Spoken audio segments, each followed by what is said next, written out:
महिमा सिंह, एडवोकेट महिमा सिंह, महिमा जी, ये मुख्यमंत्री क्लियर है क्या? क्या प्रवक्ताओं को कुछ पीछे से कुछ हिंट आया है क्या कि अगर जीत जाएं, आंकड़ा क्लियर हो जाए तो आप सेफली ये कह सकते हैं कि सीएम ये बनेंगे?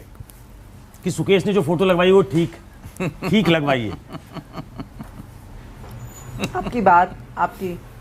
आपकी बात का जवाब दूं मानक जी, उससे पहले जो इतनी सारी बातें सुन रही थी और भाजपा के प्रवक्ता को सुन रही थी, मेरी सहानुभूति है उनके साथ, लेकिन देखिए ये चुनाव मोदी के चेहरे पे लड़ा गया तो उस हिसाब से तो ये मोदी की हार हुई। सबसे पहली बात तो पहले तो भाजपा को ये समझना चाहिए कि मोदी जी के चेहरे पर इस देश का हर चुनाव नहीं लड़ा जा सकता। कांग्रेस ने जमीनी मुद्दों पर चुनाव लड़ा है। आपने मुख्यमंत्री की बात पूछी, देखिए आज कर्नाटक की जनता ने बुद्धिजीविता का एक प्रमाण दिया है, उनके मुद्दों की लड़ाई है। तो जो व्यक्ति सबसे ज्यादा प्रबल होगा उनके मुद्दों का नेतृत्व करने के लिए और उनके समाधान ढूंढने के लिए, उसी को हाईकमांड और उसी को जो पार्टी के अध्यक्ष हैं वो करेंगे चिन्हित कि इन्हें जो है मुख्यमंत्री बनाया जाए और उन्हें बना दिया जाएगा। लेकिन बहरहाल बात यह है कि कर्नाटक की जनता ने देश भर को एक संदेश दिया है कि आज आपको अपने मुद्दों को सोचने की जरूरत है। आज देश के हर वासी को, हर प्रदेश के वासी को ये याद रखने की जरूरत है कि एक अकेला सब पर भारी वाले प्रधानमंत्री को आखिर साथी हाथ बढ़ाना गाना पड़ेगा, जिसमें यह कहा गया है कि एक अकेला थक जाएगा मिलकर बोझ उठाना। तो कांग्रेस पार्टी के हर कार्यकर्ता ने, हर नेता ने मिलकर के वो बोझ उठाया है और उन सब का नेतृत्व कौन करेगा? लेकिन उत्तर प्रदेश में तो 17 में से 16 स्थानीय निकायों में बीजेपी आगे चल रही है महिमा। यूपी में बीजेपी स्वीप कर रही है, कोई टक्कर में नहीं है, ना समाजवादी पार्टी, ना बहुजन समाज पार्टी, ना कांग्रेस।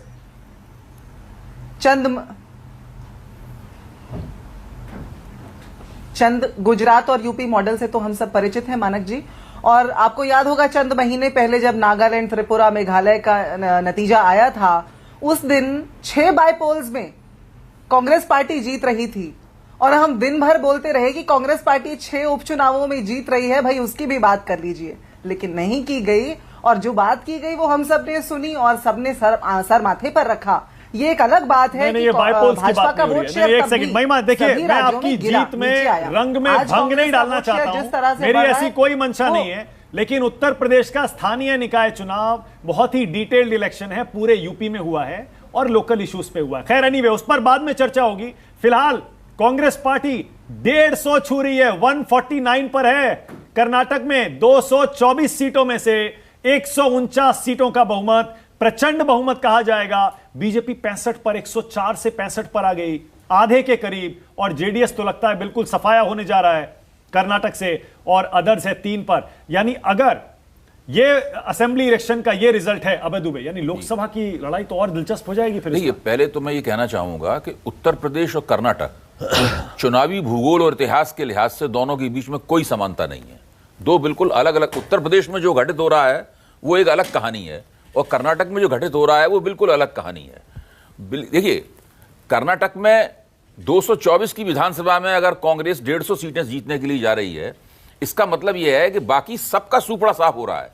जनता दल सेकुलर के लिए तो अस्तित्व का खतरा सामने है, और भारतीय जनता पार्टी को भी चाहिए कि अपने गिरेबान में मुंह डाल के देखे कि कर्नाटक लगातार तीसरा चुनाव होगा जहां भाजपा निकम्मेपन और भ्रष्टाचार के कारण हारेगी।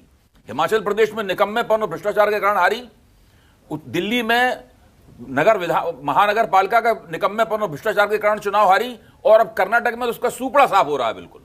और कर्नाटक में तो सब लोग कह रहे थे कि मैंने तो कहा था कि कर्नाटक में भाजपा जीत जाएगी, तो मैं नरेंद्र मोदी को चुनावों का वही मुद्दे पूरे चुनाव के अभियान में भी आपको दिखाई दिए और सुनाई दिए। तो क्या माना जाए कि आप लोगों का जो ये रिजल्ट एक्सपेक्टेड आप लोगों को था, या अभी और भी नंबर आपको लगता है कि मेजॉरिटी प्रूफ आपके पास आएगी? बहुत ही भारी बहुमत से, जैसा कि मैंने आपको कहा, हम सरकार बनाने जा रहे हैं। So how do you see the trends coming in right now? Very encouraging, predictable, but very encouraging.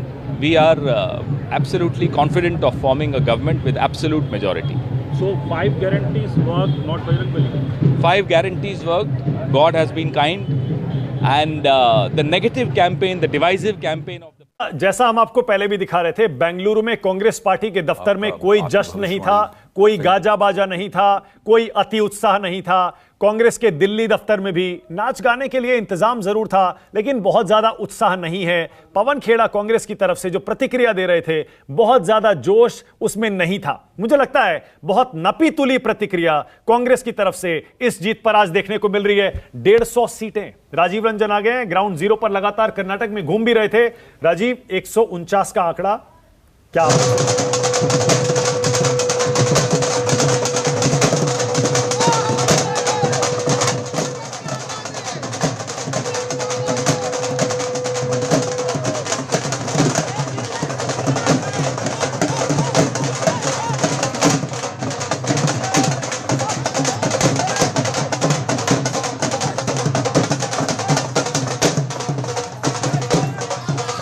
अब देखिए जश्न की तस्वीरें। अभय दुबे कह रहे थे कैमरे के लिए, हाँ ठीक है, अभय दुबे थोड़ी देर पहले कह रहे थे देखिए नाच गाने के लिए पार्टी बुलाई है, वो ठीक है, लेकिन अब ये तो कार्यकर्ता दिखाई दे रहे हैं अभय दुबे। इसमें कांग्रेस के नेता भी खड़े हैं और ये कार्यकर्ता। ये है असली जीत का जोश और ये कांग्रेस के दिल्ली दफ्तर में है। आजकल हर राजनीतिक पार्टी के कार्यकर्ताओं में एक नृत्य में प्रवीण टोली होती है, हाँ।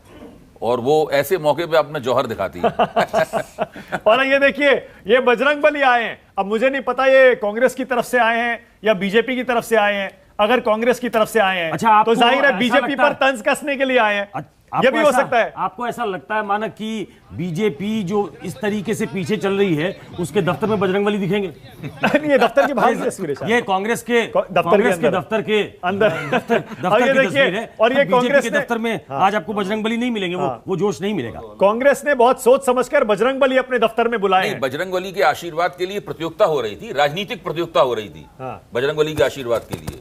तो हम लोगों को देखना चाहिए कि बजरंगबली का आशीर्वाद किसको प्राप्त हुआ। कांग्रेस ने यही संदेश देने की कोशिश, और बजरंग दल का बजरंगबली से कोई संबंध नहीं है। इससे यह भी साबित होता है अगर कांग्रेस कहती है कि मैं बजरंग दल पर हम लोग प्रतिबंध लगाएंगे, तो उससे साबित होता है कि बजरंग दल का बजरंगबली से कोई संबंध नहीं है। और एक बात और साबित होती है कि बजरंगबली ने बीजेपी को कहा है कि हर वक्त मेरे सहारे ही नैया पार लगाना चाहोगे तो ये छोटे छोटे चुनाव से लेकर बड़े चुनाव तक हर जगह मैं तुम्हारा साथ नहीं देने वाला। ओके, डीके शिव कुमार आगे चल रहे हैं। इस वक्त की अपडेट है, कनकपुरा से डीके शिव कुमार आगे हैं और इलेक्शन कमीशन की वेबसाइट के मुताबिक कांग्रेस पार्टी 57 सीटों पर आगे है और बीजेपी 34 सीटों पर आगे है। जेडीएस का हाल देखिए, 7 सीटों पर आ गई है जेडीएस। राजीव रंजन, 148, 62 और 11, क्योंकि आप ग्राउंड जीरो से घूम के आए हैं, आपको यकीन होता है यही नतीजे आ सकते हैं क्या राजीव?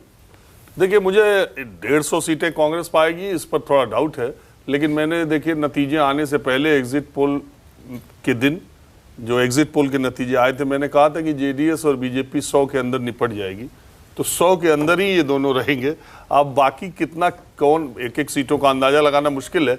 अभी ये रुझान आया है, कुल मिला के कांग्रेस पार्टी में जो बहुत अभी आप उत्साह या कॉन्फिडेंस नहीं देख रहे हैं, तो कांग्रेस पार्टी को अगर लगता है कि 110 पे भी रुक गए तो सरकार नहीं बना पाएंगे भारतीय जनता पार्टी के सामने।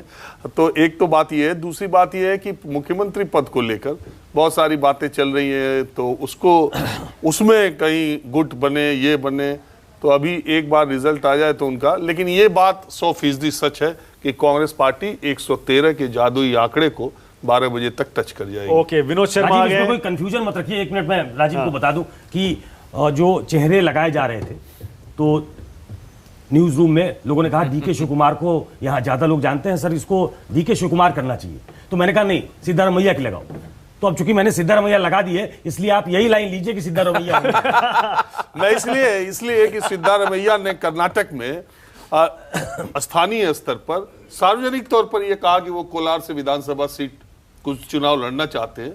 कोलार से लड़ने के लिए उन्होंने बोल दिया और डीके शिव कुमार ने पार्टी की बैठक में कहा कि सिद्धारमैया कोलार से चुनाव नहीं लड़ेंगे और उनको टिकट नहीं दिया गया। तो एक पूर्व मुख्यमंत्री ये कहे कि मैं इस सीट से चुनाव लड़ूंगा और एक प्रदेश अध्यक्ष वहां से उन्हें चुनाव न लड़ने दे, इसलिए ये टसल ज्यादा है। Okay, update. कांग्रेस के अध्यक्ष मल्लिकार्जुन खड़गे के बेटे प्रियांक खड़गे चित्तपुर से अपनी सीट से आगे चल रहे हैं, यह भी एक अपडेट आ रही है। विनोद शर्मा आ गया, नमस्कार विनोद जी। 2 सवाल है मेरे छोटे छोटे। एक, ये जो आंकड़ा है, आपको यकीन हो रहा है इस पर कांग्रेस 140 के पार जाकर 150 भी छू सकती है क्या? और दूसरा, क्या मल्लिकार्जुन खड़गे इस बार कर्नाटक के चुनाव में एक बड़ा फैक्टर कांग्रेस के लिए बने?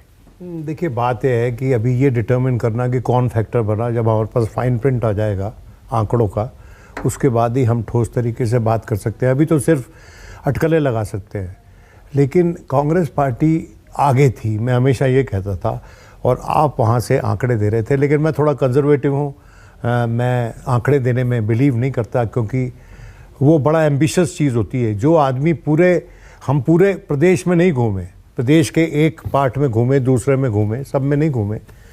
लेकिन अभी बात हो रही थी मुख्यमंत्री पद की, तो मेरा व्यक्तिगत आकलन ये है कि कांग्रेस को एक मजबूत सरकार देने के लिए और चलाने के लिए, जो कि किसी दबाव में ना रहे, सिद्धारमैया की ज़रूरत होगी, क्योंकि उन पर कोई व्यक्तिगत आरोप नहीं है, उन पे कोई केसेस नहीं हैं, उनका एडमिनिस्ट्रेटिव एक्यूमेंट प्रूव्ड है, और ग्राउंड पे वो कांग्रेस के सब नेताओं में सबसे ज़्यादा पॉपुलर थे। बिल्कुल। इसका मतलब ये नहीं कि डीके शिव कुमार जो हैं वो कांग्रेस के लिए कारगर नहीं थे। वो ए ग्रेड यूटिलिटी पॉलिटिशियन हैं, वो ट्रबल शूटर हैं कांग्रेस के, और वो कांग्रेस में मैं समझता हूँ वो उनकी ज़ुबान उतनी कर्कश नहीं है जितनी हेमंत बिस्वा शर्मा की है, कि बिना ज़ुबान कर्कश किए वो कांग्रेस को डिलीवर करते हैं एज अ क्राइसिस मैनेजर।